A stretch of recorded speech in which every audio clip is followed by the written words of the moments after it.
आज मैं आपको एक ऐसा सन ब्लॉक बताने जा रहा हूँ जिससे जो है आपकी जो स्किन है वो डैमेज होने से बच सकती है। आप जो है ये जो स्क्रीन पर देख रहे हैं सन ब्लॉक सन प्ले स्किन एक्वा के नाम से जो है ये सन ब्लॉक जो है मार्केट में अवेलेबल है, जो आपके लिए बहुत ही बेस्ट है। आप जो है चेहरे पर इसे लगाएं, हाथों पर लगाएं, इससे जो है आपका जो सन ब्लॉक यानी कि सूरज से आने वाली रोशनी से जो है इसे बचा जा सकता है। जैसे जब भी आप जो है घर से निकलें तो आप ये सन ब्लॉक लगा आकर जो है बाहर निकलें।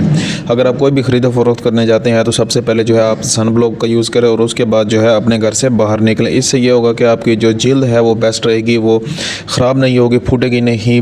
इससे जो है आपकी जिल्द जो है नरम मुलायम रहेगी। इसमें विटामिन सी, ई एंड और बहुत से जो है इसमें विटामिन पाए जाते हैं।